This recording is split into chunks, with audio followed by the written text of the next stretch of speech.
या पत्थर है तो राजा अशोक का नाम चल रहा है, नहीं तो झाड़ा फिरतों में कुछ उसका नाम कोई नहीं लेता।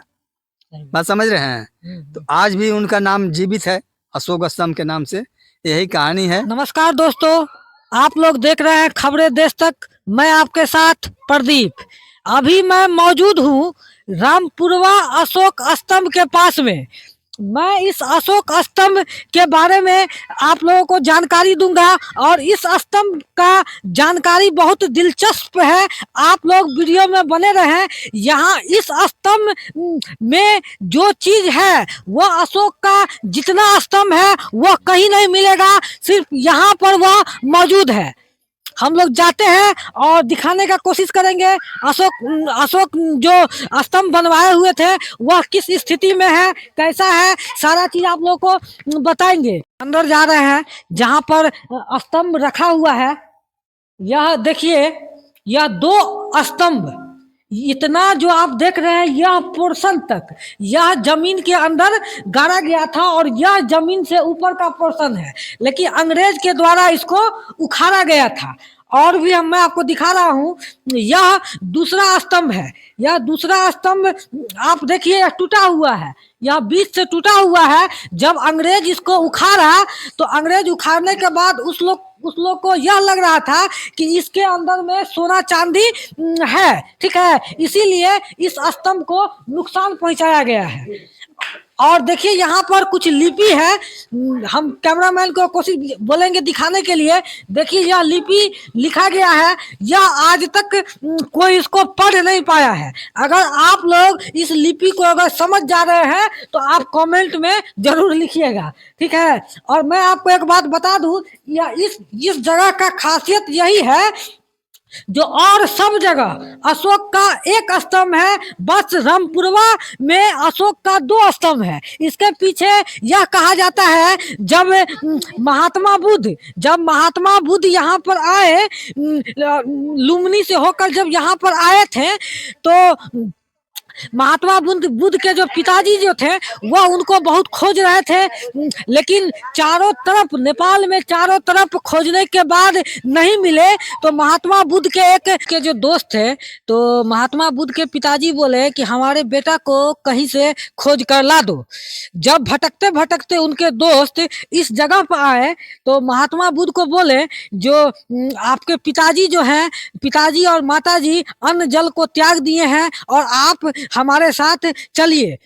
तो महात्मा बुद्ध बोले कि जब हम अपना दरबार को, अपना घर को त्याग दिए हैं तो अब मेरा ना कोई माता है ना कोई पिता है, हम यहाँ से नहीं जाएंगे। उसके बाद जो उनके दोस्त थे, तो दोस्त बोले कि अगर आप नहीं जाइएगा तो हम भी नहीं जाएंगे। उसके बाद महात्मा बुद्ध और उनके दोस्त दोनों आदमी यहाँ पर अपना समय व्यतीत किए। इसीलिए जब अशोक बौद्ध धर्म के अनुयायी बने तो यहाँ पर यहाँ रामपुरवा स्तंभ भी ऐसा है जहाँ पर 2 स्तंभ का निर्माण कराया गया। जितना अशोक का स्तंभ है कोई भी ऐसा जगह नहीं है जहाँ पर एक साथ 2 स्तंभ है, बस यह एक जगह है जो जहां पर अशोक 2 स्तंभ का निर्माण कराया। हम यहाँ के केयर टेकर से भी बात करने का कोशिश करेंगे, इस जगह के बारे में कुछ जानने का कोशिश करेंगे। तो क्या नाम है आपका? मेरा नाम जोगिंदर माझी है। आप यहाँ पर काम करते हैं? हाँ, केयर टेकर के काम कर रहे हैं। अच्छा, केयर टेकर का काम करते हैं। इस जगह के बारे में कुछ बताइए। तो राजा अशोक का बहुत दिन के बाद राजधानी था पाटलिपुत्र पटना। एक कलिंग राज था, कलिंग के राजा के बेटी के नाम पद्मावती थी, बहुत खूबसूरती थी। कोई पाटलिपुत्र से सिपाही गया कलिंग के राजा के यहाँ कोई संदेश लेकर, देख लिया कलिंग के राजा के बेटी के, आके राजा अशोक से बहुत बड़ाई किया कि विश्व में ऐसा सुंदरी नहीं है जितना कलिंग के राजा के बेटी की सूरत है। राजा अशोक बड़ाई सुनकर किसी बहाने गए, देख लिए कलिंग के राजा के बेटी के। बात सच था। कलिंग के राजा से कहा कि अपना बेटी से शादी कर दीजिए। कहा घटिया पापी चले रहे हैं, सर 2 टुकड़ा कर देंगे। कहा आप 2 टुकड़ा का कीजिएगा, मैं चाहूँगा तो 6 मिनट में आपको बर्बाद कर देंगे। विवाद फैलते फैलते फैल गया, युद्ध छिड़ गया। लड़ाई में पूरा कलिंग के पुरुषों के राजा खून के नदियाँ बहा चुकी है ना। सारा पुरुष खत्म हो गए। तब पद्मावती का काम किया कि पूरे राज को औरतों को जमा किया। कहा कि हे माँ बहन, हम लोग किसके सहारे जिएंगे? रोटी देने वाला नहीं है, कपड़ा देने वाला नहीं है, हैं, वस्त्र देने वाला नहीं है, तो हम लोग ऐसा करें कि हम लोग इसीलिए बुलाए हैं कि हम लोग युद्ध कर कर मर मिट जाएंगे, नहीं धरती पर रहेंगे, दर्द महसूस होगा। पूरे राज को औरत तैयारी हो गई, कहा कि ठीक है बहन। तलवार बना बना दिया, राजा अशोक के पास चिट्ठी लिखी कि रणभूमि में अपना सैनिक भेजी। राजा अशोक कहा कि जाकर युद्ध करो, देखो कौन है। सैनिक लोग गया था, देखता था और सब रो रही है, शराप रही है, बदबू दे रहा है, गिद्ध कर रहा है, क्या चाहती है तो युद्ध चाहते हैं। तो अबला नारी हाथ उठाना पाप है।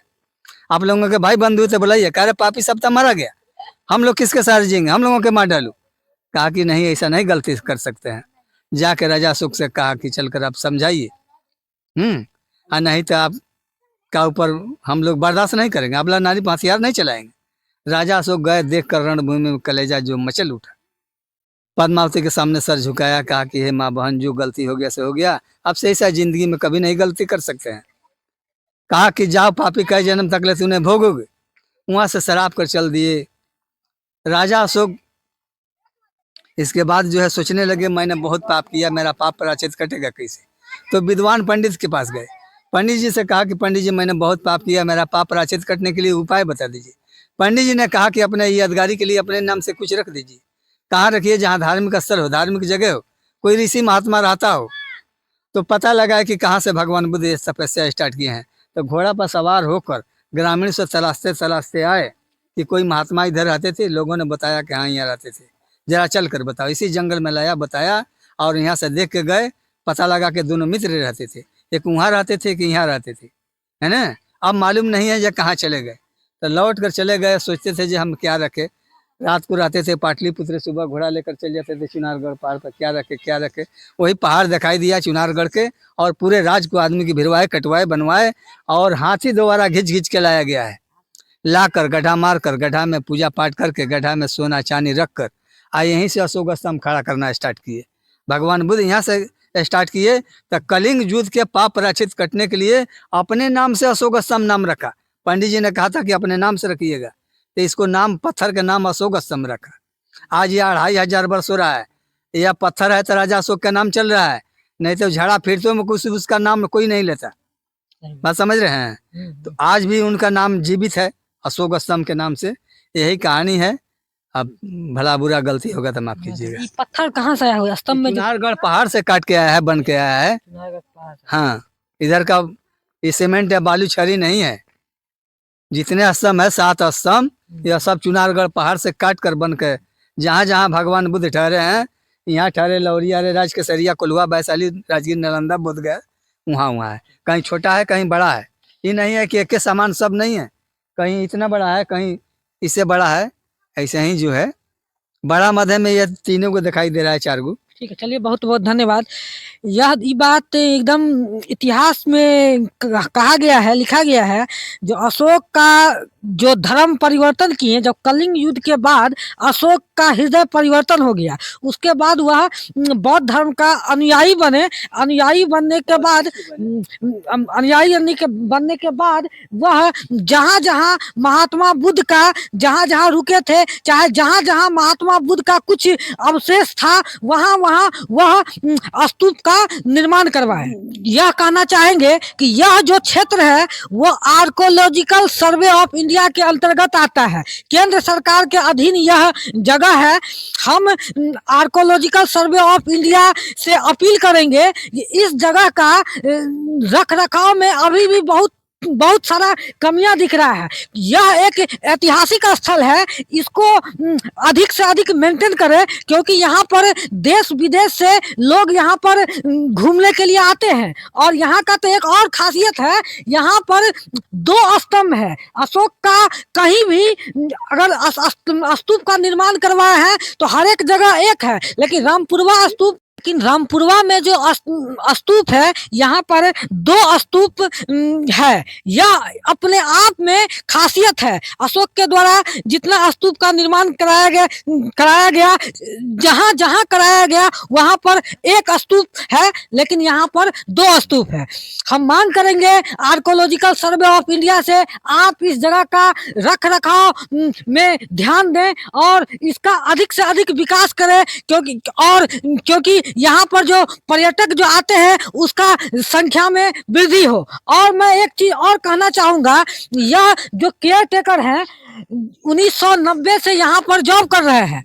1990 से जॉब करने के बावजूद भी इनको अभी तक परमानेंट नहीं किया गया है। इस गरीब आदमी को जितना आज के डेट में न्यूनतम मजदूरी जितना फिक्स किया गया है उतना मजदूरी भी इनको नहीं मिल पा रहा है। या तो आप इनको परमानेंट कर दें या इनको इनका वेतन में वृद्धि कर रहे हैं। आप सोच सकते हैं इस स्तंभ के रख रखाव में, देखभाल में इन्होंने अपना पूरा जिंदगी निछावर कर दिया। इसीलिए प्रशासन को भी होना चाहिए कि जाते जाते अब इस व्यक्ति का रिटायर होने का रिटायर होने के पड़ाव पे आ चुके हैं। आप इनको जाते जाते इतना दिन यह सेवा दिए हैं, इस जगह पर तन मन से सेवा दिए हैं। इनको हम तो यही चाहेंगे और मांग भी करते हैं इनको परमानेंट कर दे और सम्मानित इनका विदाई हो। बहुत बहुत धन्यवाद। मैं प्रदीप, खबरें देश तक से।